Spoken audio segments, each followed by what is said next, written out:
अब next question solve करने से पहले I just want you guys to have a look at this question. आसान है, ऐसा नहीं कि बहुत टफ क्वेश्चन है, पर जैसे इस क्वेश्चन को हम पढ़ते हैं तो पढ़ के ना एक पहले तो लगता है कि करना क्या है बॉस यहाँ पे, पहले तो ये समझो। क्योंकि अगर आप इसका सॉल्यूशन कहीं भी देखेंगे, यूट्यूब पे देखोगे या फिर आप किसी प्रीवियस ईयर के सॉल्यूशन में देखोगे बुक्स में, दे हैव डायरेक्टली सॉल्व्ड। ये कर दो, ये इक्वेशन लगा दो और ख़त्म कर दो। अरे भाई करना क्या है ये तो समझो, क्यों वो इक्वेशन लगा दो। अब यहाँ बोल रखा है कि delta G not formation of graphite आपका जीरो होता है, क्योंकि कार्बन के डिफरेंट डिफरेंट एलोट्रॉप्स में ग्रेफाइट सबसे स्टेबल है। तो ग्रेफाइट अगर सबसे स्टेबल है मतलब वो किसी चीज़ से नहीं बना, वो बस था। ऐसा मान लो कि वो बस एग्जिस्टेंस में प्रेजेंट था, तो उसके बनने में कोई एनर्जी का खर्चा यहाँ पे नहीं हुआ, तो उसका delta G not formation zero है। जबकि डायमंड उतना स्टेबल नहीं है, तो ग्रेफाइट को जब आप डायमंड में कन्वर्ट करते हो तो कुछ है ना वर्क डन, कुछ process, high pressure high temperature involve होता है। तो इसे delta G not formation diamond के लिए जीरो नहीं है, 2.9 किलो जूल पर मोल है। अब स्टैंडर्ड स्टेट का क्या मतलब होता है, ठीक है वो हमें पता है, ये बात डन हो गई। Now the conversion of graphite to diamond, तो हमारे पास ग्रेफाइट सॉलिड से डायमंड में कन्वर्ट हो रहा है,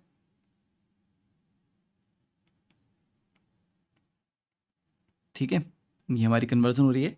एंड इसमें बोल रहा है कि it reduces its volume by 2 × 10⁻⁻⁶। तो इसका जो डेल्टा वी है वो 2 × 10⁻⁻⁶ मीटर क्यूब पर मोल आ रहा है आपका। If carbon graphite is converted to carbon diamond isothermally at T = 298 Kelvin, तो मतलब आपका dt = 0 है, आइसोथर्मल प्रोसेस है। The pressure at which carbon is in equilibrium with carbon diamond is, ठीक है। अब अगर आप ऑप्शन पे देखेंगे तो प्रेशर की थोड़ी हाई हाई वैल्यूज यहाँ पे दी हुई हैं, एंड डिफरेंट डिफरेंट सॉल्यूशन है, किसी ने कोई फॉर्मूला लगाया, किसी ने कोई फॉर्मूला लगाया, but the point is to understand कि क्यों ये वाला फॉर्मूला लगाया गया। उसके लिए आपको मैं बहुत डिटेल में ये पूरी कहानी में एक्सप्लेन करूंगा, पर चलिए एक बार नज़र मारते हैं इस एक क्वेश्चन पे जो कहाँ से है। अरे यार इसका सोर्स मैं भूल गया। ये आई थिंक कैलिफोर्निया यूनिवर्सिटी का है शायद ये पेपर, या असाइनमेंट है उसका क्वेश्चन है, ठीक है। तो उनकी वेबसाइट से मुझे ये मिल गया, मैं जस्ट स्टडिंग अबाउट दिस के ग्रेफाइट और डायमंड का जो इंटर कन्वर्जन रहता है उसकी थर्मोडायनेमिक्स क्या है। अब देखिए क्वेश्चन क्या है इन्होंने दिया हुआ, diamonds have been successfully prepared by submitting graphite to high pressure, yes, calculate the approximate minimum pressure needed using delta G formation for graphite zero है और delta G formation for diamond 2900 joule per mole है, ठीक है। Density दोनों की दे रखी है, but they भी may be taken as independent of pressure, मतलब डेंसिटी का कोई बोला डिफरेंस ज़्यादा फर्क नहीं पड़ेगा वहाँ पे, ओके। तो इन्होंने ये बोला कैलकुलेट द अप्रॉक्सीमेट, अब देखो इसका क्वेश्चन क्या है, calculate the approximate minimum pressure needed, ठीक है, यूजिंग, मतलब ग्रेफाइट को अगर आपको डायमंड में कन्वर्ट करना है तो मिनिमम कितना प्रेशर चाहिए, मैक्सिमम की तो बात है, हाई प्रेशर आप लगाओगे तो कितने मिनिमम पे ये रिएक्शन हो जाएगा, ठीक है, राइट। अब देखिए ये वाली जो इक्वेशन आती है, अब ये भी कहाँ से आती है, we will definitely talk about this.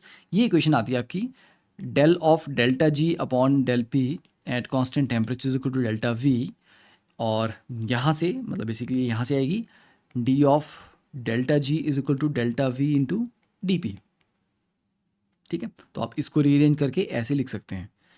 And अब इसको अगर आप इंटीग्रेट करेंगे इस इक्वेशन को, तो आप देख लीजिए D of delta ji, final आपका 2 पे है, इनिशियल आपका 1 पे है, तो फाइनल माइनस इनिशियल मतलब delta G 2 minus delta G 1 is equal to delta V into D P. Pressure कहाँ से कहाँ चेंज हो रहा है आपका, P1 से P2 में जा रहा है, ठीक है। तो upper limit minus lower limit, तो यहाँ से P2 आ जाएगा delta G 2 minus delta G 1 upon delta we plus P1, okay. तो ये आपका फाइनल प्रेशर जो आपको अप्लाई करना पड़ेगा। देन देखिए the initial state is graphite and the final state is diamond. Now the delta G given in the above equation are the free energy changes for the conversion of graphite to diamond, which takes 2900 joule per mole at 25 degree Celsius and 1 बार। आप बोलोगे sir ये 2900 कैसे आया, ये तो delta G formation of diamond की value है। हाँ, पर जब आप ग्रेफाइट से डायमंड में कन्वर्ट कर रहे हो तो रिएक्शन में प्रोडक्ट क्या है, डायमंड, रिएक्टेंट आपका ग्रेफाइट है, तो डेल्टा जी क्या होता है, प्रोडक्ट की वैल्यू माइनस रिएक्टेंट की वैल्यू। तो प्रोडक्ट का डेल्टा जी फॉर्मेशन कितना है 2900, रिएक्टेंट का कितना था 0, तो डिफरेंस भी तो यही आया, यस। तो इस प्रोसेस के लिए जो डिफरेंस है delta G of reaction that is 2900 joule per मोल।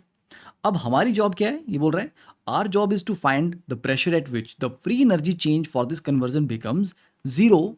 तो मतलब so that diamond and graphite will be in equilibrium and the conversion can take place. कि बोल रहा है कि मतलब जस्ट इतना सा प्रेशर है कि भाई वो हो जाए, वो डेल्टा जी जस्ट जीरो पे आ जाए। अभी आपका डेल्टा जी क्या है, अभी आपका डेल्टा जी पॉजिटिव है, तो डेल्टा जी पॉजिटिव का मतलब क्या हुआ, डेल्टा जी पॉजिटिव का मतलब वो रिएक्शन आपका नॉन स्पॉन्टेनियस है, नहीं होगा ये। आप चाहते हो कि ये हो जाए, तो प्रेशर आप बढ़ा रहे हो बढ़ा रहे हो बढ़ा रहे हो, सडनली एक प्रेशर पे ये रिएक्शन हो जाएगा, ग्रेफाइट डायमंड में कन्वर्ट हो जाएगा। तो आपको पता है कि बॉस कब होता है reaction spontaneous, when delta G is negative. तो नेगेटिव से जस्ट पहले वो जीरो होगा, अभी वो पॉजिटिव में 2900 पे है, वो धीरे धीरे धीरे धीरे धीरे धीरे जीरो पे पहुंचेगा, जीरो से जस्ट बाद वो नेगेटिव हो जाएगा। तो मतलब अगर आप बोल रहे हो कि सर मिनिमम किस वैल्यू पे हो जाएगा, आप जीरो को मान के कैलकुलेट कर लो कि डेल्टा जी जब जीरो है, उसका जो प्रेशर की वैल्यू है उससे just higher value will give you spontaneous reaction. तो इसीलिए हमने ये बोला है कि फाइनली हमारा जो डेल्टा जी होगा वो जीरो आ जाना चाहिए। अभी तो हमारा डेल्टा जी 2900 है, पर हमें इसको जीरो पे पहुंचाना है, और उसके लिए प्रेशर की क्या रिक्वायरमेंट होगी ये हम कैलकुलेट करना चाहते हैं। That is what we want to calculate. बस you put the value and get the answer. तो ये वाला डेटा यहाँ पर हमें सॉल्व करने की आवश्यकता नहीं है, बिकॉज ये हमें हमें हमारे क्वेश्चन में डेल्टा वी डायरेक्टली ही दे रखा है, तो ये डेल्टा वी की वैल्यू डायरेक्टली गिवन है। तो ये ही क्वेश्चन आपको बेसिकली यहाँ पे रीफ्रेज करके पूछा गया है, ठीक है। तो आपको यहाँ पे सेम फॉर्मूला अप्लाई करना है, क्या, delta G two minus delta G one is equal to delta V into P two minus P one. तो डेल्टा जी टू कितना है, जीरो, डेल्टा जी वन कितना है 2900, है ना। यूनिट्स आप अगर अपने आप लगा लेना, डेल्टा वी आपको ऑलरेडी दिया हुआ है 2 इंटू 10⁻⁻⁶, यूनिट्स का थोड़ा ध्यान रखना। P2 फाइनल प्रेशर कितना है वो ही हम जानना चाहते हैं, अननोन है। इनिशियल प्रेशर कितना था 1। बस सॉल्व करिए और इसकी अकॉर्डिंग आपका आंसर आ जाएगा, ठीक है। तो I think question is very unique, प्यारा क्वेश्चन है। इसको बस थोड़ा सा समझने की जरूरत थी कि यहाँ पे क्या कर रहे हैं, क्यों कर रहे हैं। अब इसके साथ let us understand some more things कि ये जो इक्वेशन आई ये आई कहाँ से। देखिए अब जरा ध्यान देना, अब हम थ्योरी में थोड़ा सा डीप जंप मारने वाले हैं, क्योंकि थर्मोडायनेमिक्स जेई एडवांस वालों का बड़ा फेवरेट टॉपिक है। देखिए, when the system undergoes a change of state, G may change because H T and S all change. क्योंकि जी क्या होता है, एच माइनस टी एस, है ना, इस तरह से आप डिफाइन करते हो गिब्स एनर्जी को। यस, तो डी जी कितना आ जाएगा, D H minus D of T S. Okay, तो मतलब D H minus T D S minus S D T. Fine. अब एच आपका यू प्लस पी वी होता है, तो डी एच कितना आ जाएगा, D U plus D of P V. इसको एक्सपेंड करेंगे तो D U plus P D V plus V D P. तो चलिए इसको डी एच की जगह पर रिप्लेस कर दीजिए, तो अब आपका डी जी आ जाएगा D U plus P D V plus V D P minus T D S minus S D T. चलिए अब ये थोड़ी सी लंबी इक्वेशन, और साथ साथ में लिख के करोगे तो बहुत अच्छा रहेगा, क्योंकि ये आपको याद होनी चाहिए, ये पूरा सीक्वेंस आपको याद होना चाहिए। अब देखना ध्यान से, for a close system doing no non expansion work. Non expansion work क्या होता है, जैसे आपने बाल्टी में पानी रख के उसमें रॉड डाल दी, पानी गर्म हो रहा है, इलेक्ट्रिक वर्क हो रहा है, कुछ एक्सपेंशन तो नहीं हो रहा ना, वॉल्यूम का चेंज तो नहीं हो रहा ना वहाँ पे, गैस एक्सपैंड कर रही है, कुछ ऐसा तो नहीं हो रहा, कंप्रेशन एक्सपेंशन। तो इलेक्ट्रिक वर्क हो रहा है, that is a non expansion work. तो बोल रहे हैं जब कोई नॉन एक्सपेंशन वर्क नहीं हो रहा हो, मतलब जो भी हो रहा है वो एक्सपेंशन वर्क है, मतलब वॉल्यूम का वेरिएशन आपको देखने को मिलेगा। We can replace D U by the fundamental equation D U is equal to T D S minus P D V. ठीक है, ये आपने सेकेंड लॉ में पढ़ा होता है। तो D is equal to T D S minus P D V. चलिए इसको डाल देते हैं, तो डी यू को आपने पुट कर दिया T D S minus P D V plus P D V plus V D P minus T D S minus S D T. तो बस अब देख लो यार कौन कौन बचता है, तो T D S minus T D S minus P D V plus P D V, तो V D P minus S D T. ये रहा आपका मेन इक्वेशन, ठीक है। ध्यान, the fundamental equation of chemical thermodynamics. अब दिस इज वेरी इंपॉर्टेंट, यही वो इक्वेशन है जिससे हमारा फॉर्मूला डिराइव होगा, जिसकी हम बात कर रहे हैं, ठीक है, राइट। तो मतलब जो आपका गिब्स एनर्जी है वो किस किस पे डिपेंड कर रहा है, इस इन फैक्टर्स की वेरिएशन पे। तो अगर मैं टेम्परेचर को कांस्टेंट ले लूँ, क्योंकि देखिए यहाँ पे प्रेशर की वेरिएशन है और टेम्परेचर की वेरिएशन है, क्योंकि एस तो यहाँ पे फिक्स वैल्यू है, वॉल्यूम की फिक्स वैल्यू है। तो this expression which shows that a change in G is proportional to a change in P और टी। तो गिब्स एनर्जी आपका प्रेशर और टेम्परेचर पे डिपेंड करता है। ये पॉइंट याद रख लीजिए, अच्छे से समझ लीजिए। Suggest that G may be best regarded as a function of pressure and temperature, and it may be regarded as the fundamental equation of chemical thermodynamics as it is so central, ठीक है, to all the these changes। अब देखो, अब इस equation को अगर आप थोड़ा सा रीअरेंज करके लिखते हैं, जैसे अगर मैं प्रेशर को कांस्टेंट कर दूं, तो प्रेशर अगर कांस्टेंट हो गया तो ये वाली टर्म आपकी जीरो होगी। तो डी जी कितना आ जाएगा आपका, माइनस एस डी टी। अब डी टी को नीचे ले आओ, या इसको ऐसे लिख लो कि del of G divide by del of T at constant pressure is equal to minus S. तो ये वाला एक्सप्रेशन आ गया। और अगर मैं टेम्परेचर को कांस्टेंट कर देता तो ये वाली टर्म जीरो हो जाती, तो D G is equal to V D P बनता। तो मतलब del G upon del P at constant temperature is equal to volume बनता। यस बेटे, ये वाली जो इक्वेशन है इसी को हमने थोड़ा सा मॉडिफाई किया। इसी से हम एक और चीज़ लिख सकते थे कि del of delta G divide by del P at constant temperature is equal to delta V. यहाँ से वो जो वेरिएशन थी, है ना, स्लाइटली मॉडिफिकेशन, वो इस इक्वेशन से आया है। ठीक है, तो ये चीज़ क्लियर हो गई आपको एक चीज़। हाँ, अब इसका भी बड़ा इंपॉर्टेंट सिग्निफिकेंस है। ये जो आपने इक्वेशन लिखी है, सिर्फ ऐसा नहीं कि हाँ ये मैथमेटिकल एक्सप्रेशन आपको पूछ लिया तो आप सॉल्व कर लोगे, दैट्स इट, नहीं।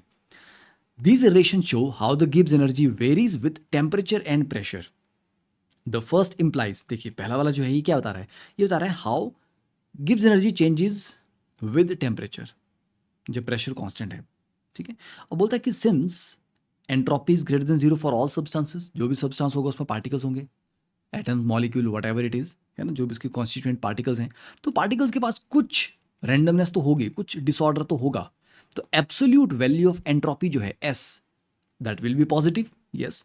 तो because s is greater than zero for all substances, g always decreases when the temperature is raised।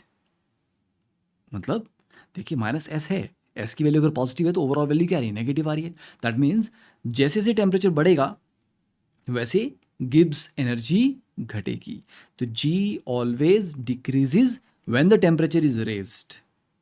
Important point है, for constant pressure and composition, है ना, प्रेशर कांस्टेंट रहना चाहिए। एक तो ये चीज़ आपको पता लगी इस इक्वेशन से। Second, because del G by del T becomes more negative as S increase. अब देखिए जैसे एस की वैल्यू मान लीजिए 40 है, तो ये जो वैल्यू आएगी आप -40 आ जाएगी। अगर एस की वैल्यू 100 होती तो ये -100 होता। तो मतलब ये जो वैल्यू है ये क्या है, change in Gibbs energy for change in temperature. तो वो change in Gibbs energy small value भी आ सकती है, छोटा चेंज भी आ सकता है, बड़ी वैल्यू भी आ सकती है। तो बोलता है कि एंट्रोपी की वैल्यू जितनी ज़्यादा होगी, अगर एंट्रोपी की वैल्यू स्मॉल है, लाइक ये 40 वैल्यू मैंने एग्जांपल लिया है, तो जो गिब्स एनर्जी में चेंज आएगा वो भी छोटा आएगा। पर अगर एंट्रोपी की वैल्यू अपनी बहुत ज़्यादा है, जैसे 100 है एंट्रोपी की वैल्यू, तो जो गिब्स एनर्जी में चेंज आएगा टेम्परेचर के साथ वो भी ज़्यादा आएगा। इसका मतलब क्या हुआ, देखो एंट्रोपी किस सिस्टम की ज़्यादा होती है। अगर आपको मैं एक ग्लास में पानी भर के दे दूँ, उसकी एंट्रोपी ज़्यादा होगी, या उस पानी को वेपराइज कर दिया जाए सारा का सारा, उसकी एंट्रोपी ज़्यादा होगी। तो आप बोलोगे सर ऑब्वियस सी बात है, गैस में पार्टिकल्स के पास रैंडमनेस ज़्यादा होती है, तो गैसेस सिस्टम की एंट्रोपी बाय डिफॉल्ट ज़्यादा होगी लिक्विड से, लिक्विड की ज़्यादा होगी सॉलिड से। यस, तो मतलब गैसेस सिस्टम की बाय डिफॉल्ट एंट्रोपी हाई है। तो जिसकी एंट्रोपी हाई है उसमें जो डेल जी है वो भी ज़्यादा आएगा, मतलब उसमें जो गिब्स एनर्जी शार्पली ड्रॉप करेगी। जो चेंज इन गिब्स एनर्जी आएगा विद रिस्पेक्ट टू टेम्परेचर वो ज़्यादा आएगा। तो ये यहाँ पर बात हो रही है कि because del G by del T becomes more negative as S increases, G decreases most sharply when the entropy of system is large. जो हाई रैंडमनेस वाले सिस्टम है लाइक गैसेस सिस्टम, उनका गिब्स एनर्जी शार्पली ड्रॉप करता है। इसको आप एक graph से आगे समझ सकते हो। यहाँ पे देखिए गिब्स एनर्जी है, टेम्परेचर के साथ वेरिएशन देख रहे हैं हम। तो टेम्परेचर बढ़ रहा है तो गिब्स एनर्जी ड्रॉप कर रही है, पर ये ड्रॉप सॉलिड में सबसे कम है, लिक्विड में थोड़ा स्टीप हुआ, और गैस में देखिए बहुत ज़्यादा स्टीप है ये, क्योंकि गिब्स एनर्जी वर्सेस टेम्परेचर का ग्राफ होगा तो जो आपकी स्लोप है वो एंट्रोपी से डिफाइन होगी, होगी कि नहीं होगी, क्योंकि अभी हमने लिखा था D G is equal to V D P minus S D T. ठीक है, तो यहाँ पे आप अगर D G versus D T ले रहे हैं, मान लीजिए ये आपका वाई एक्सिस पे, ये आपका एक्स पे, तो Y is equal to C plus M X. तो जो स्लोप है वो आपका माइनस एस के बराबर आ रहा है ना। यस, तो माइनस एस की वैल्यू जितनी ज़्यादा होगी उतना ही आपका नेगेटिव स्लोप हो जाएगा।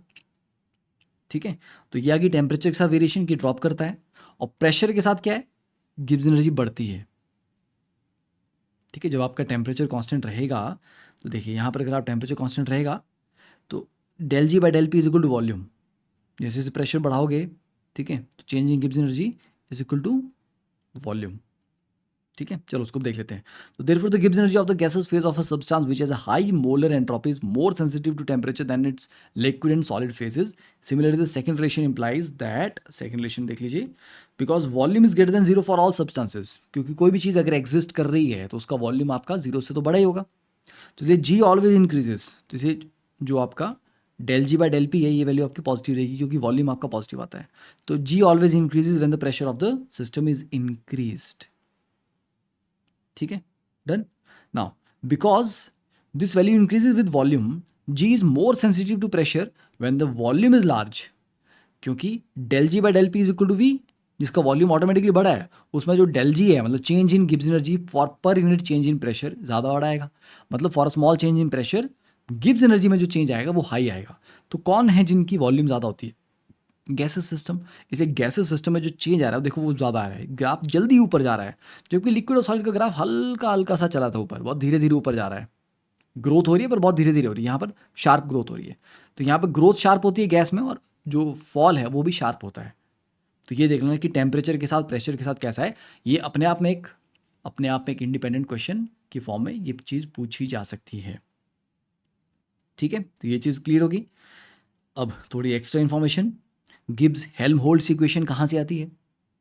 देखो, तो फर्स्ट रिलेशन जो था del G by del T is equal to minus S is our starting point for this discussion. Although it expresses the variation of G in terms of entropy, we can express it in terms of enthalpy also.